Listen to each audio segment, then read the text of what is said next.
What is going on, guys? It's the Mad Dragon. Welcome back to another preview video for the Six Nations 2022. What we do in these videos is, of course, we chuck on a game of Rugby 22 in the background of the teams that are going to be playing this week. And then over the top, we're going to talk about the official teams that have been announced for the teams going on in the games this week. And we will be going through all of the players who we think is going to do well, who we think is going to do badly, give a bit of a recap because it's been 2 weeks since the last game, have a look at the teams, and finally give a score prediction for the game. Scotland versus France is the first game up this weekend. It's set to be an absolutely awesome game. So let's get this game kicked off and underway.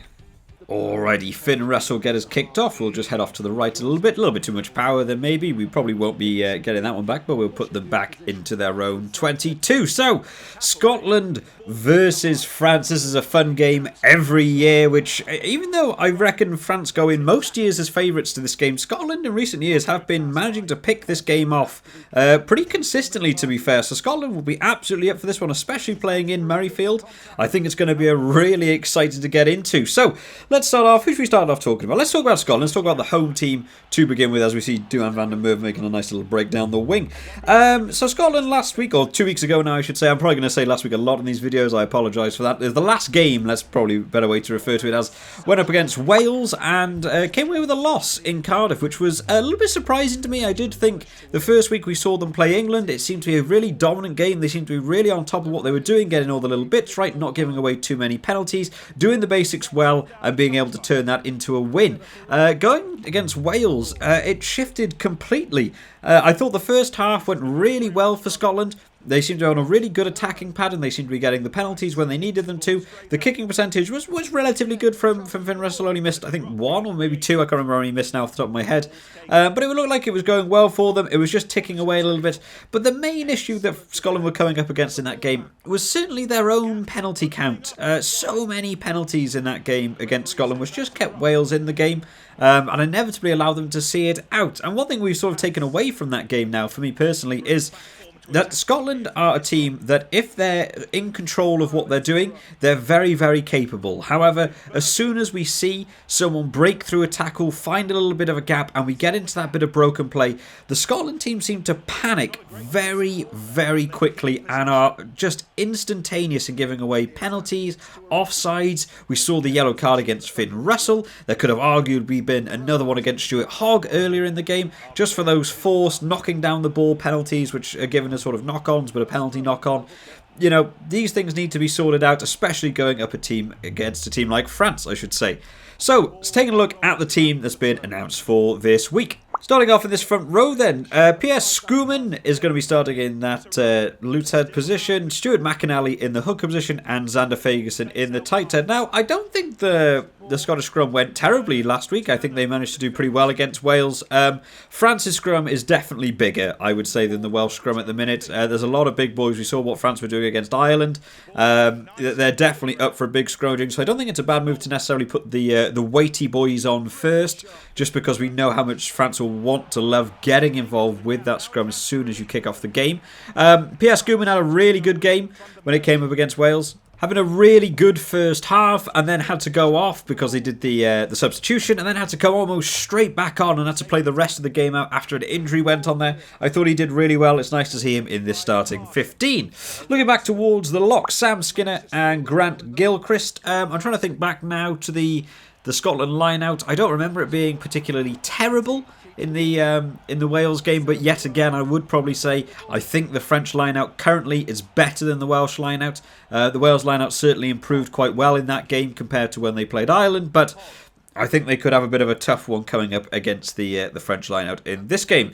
In the back row then, Rory Darge coming in that 6 shirt. Nice to see him in that flanker position. Nice to see a bit more game time from him. Again, internationals, is not a name I know a lot of in international, but I believe he's doing very, very well at club level. Nice to see him in there. Hamish Watson in the other flanker shirt in the 7, who again had a very good game last week.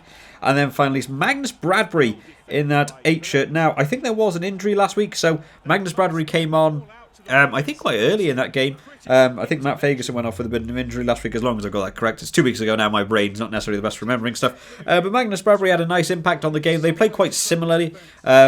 to Matt Fagerson, so it doesn't change too much. They're quite a similar style player in terms of running from the back and in terms of the crash ball carriers. I think it works well as quite a nice interchangeability, so I don't think there's too much loss there.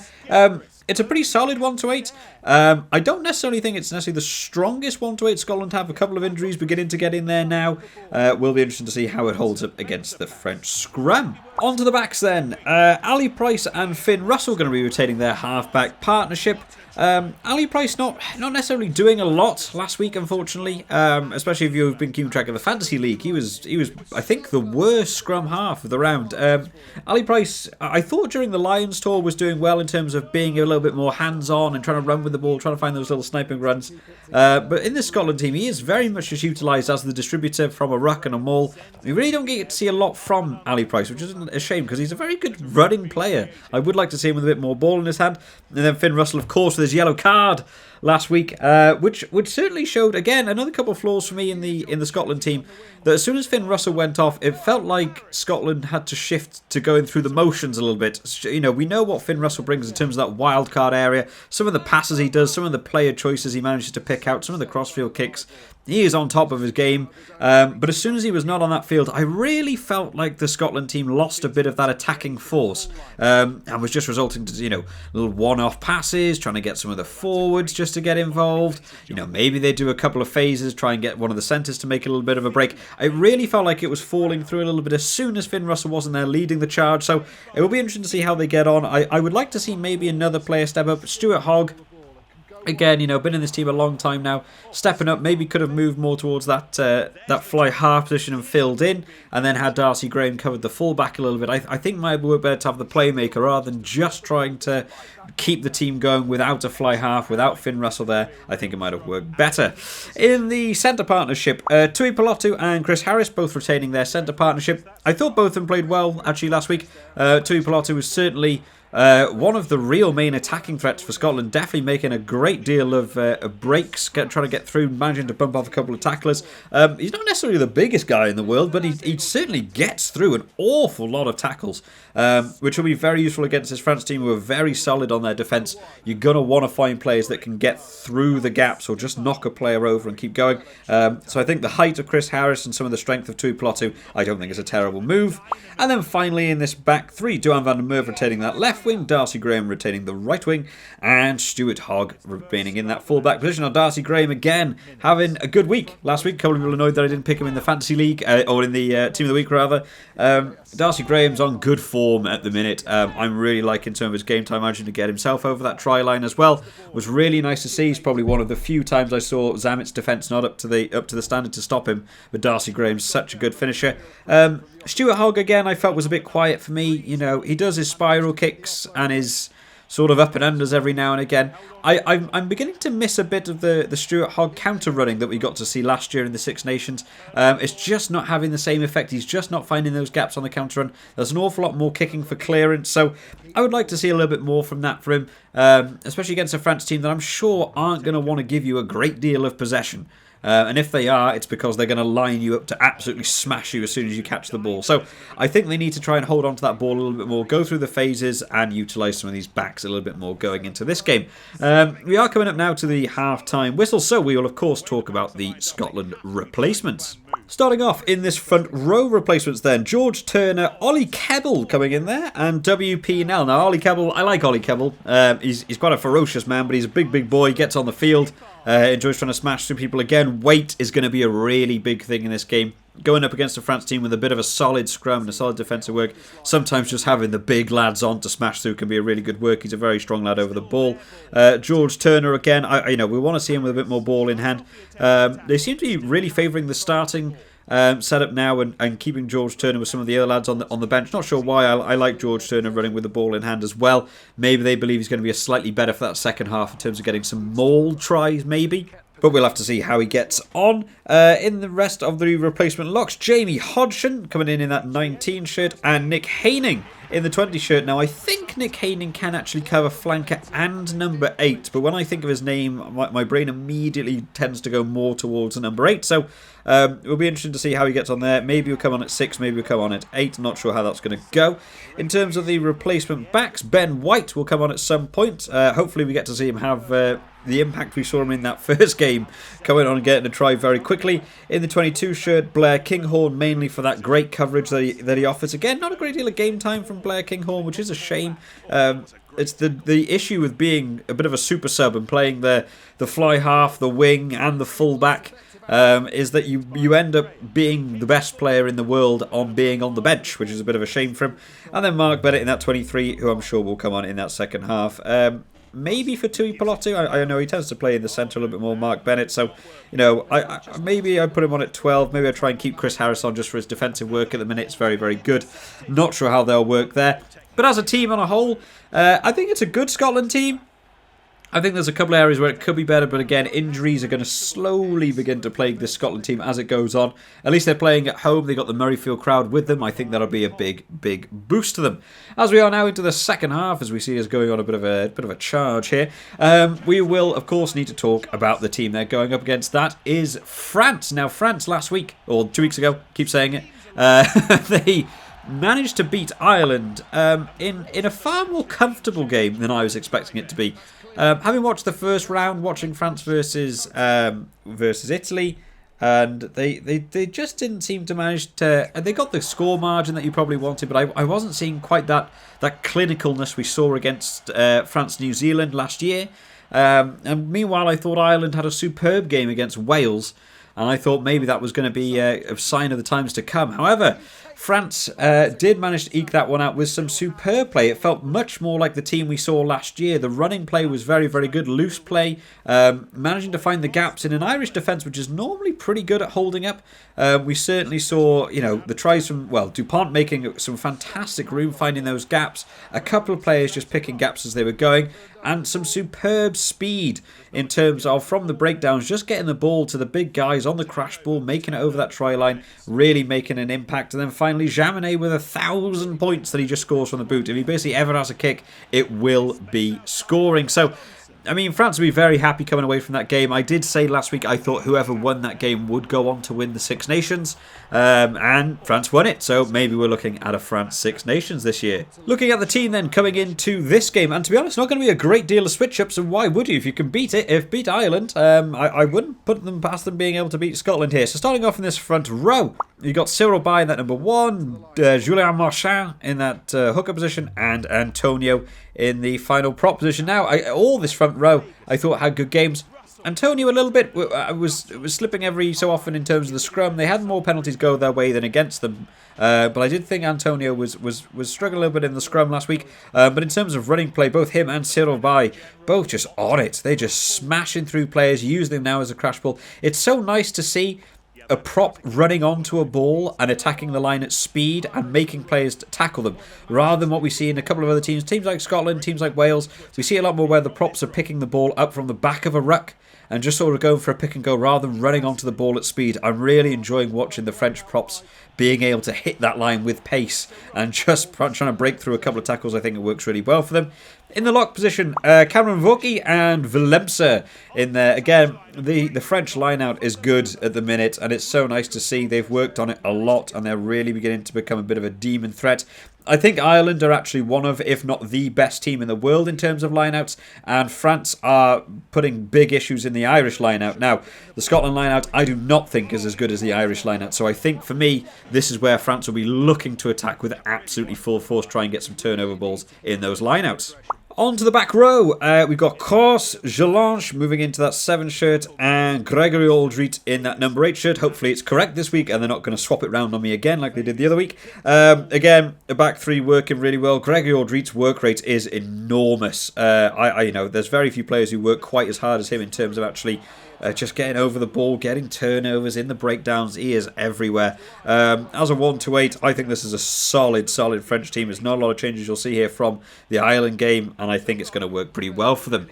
In terms of the backs, half-back partnership, of course, Dupont and Entomac will remain in that 9-10 halfback partnership. It's working well for them. We're not really getting to see quite as much from Entomac this year in terms of his general running play, moving from the centre back now to that number 10 shirt. We aren't getting to see him hit those gaps as much. He is mainly being used as a second distributor after Dupont, but Dupont is doing so well at just finding the right people at the right times, being able to hit the gaps. It's working so well. It's no wonder you get Player of the Year when you play like him. Absolutely fantastic game against Ireland last week. In the centre partnership, Dante comes back into the side alongside Ficou. Nice to see him back in. I would like to see more from Dante. I think he offers a very different sort of style gameplay from a couple of other centres. So looking forward to seeing him back in. And Ficou always scores highly in the Fantasy League every week. I feel like I just miss a little bit of what Ficou does. I think he's doing a lot of background work that maybe I don't notice. I'll have to keep an eye out a bit more for him this week.